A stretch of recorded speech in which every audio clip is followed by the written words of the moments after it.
Singapore থেকে ফিরে ক্ষমতার দেবার স্বপ্ন দেখছেন বলে মন্তব্য করেছেন আওয়ামী লীগের সাধারণ সম্পাদক ওবায়দুল কাদের।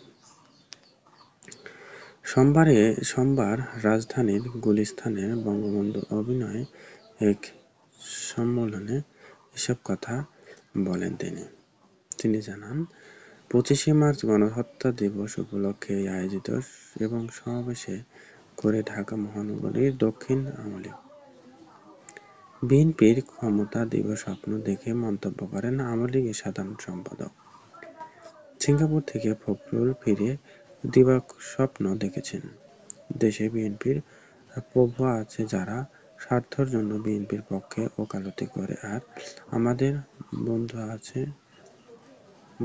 আছে প্রভু না। ৭১-এও বন্ধুরা আমাদের সঙ্গে ছিল।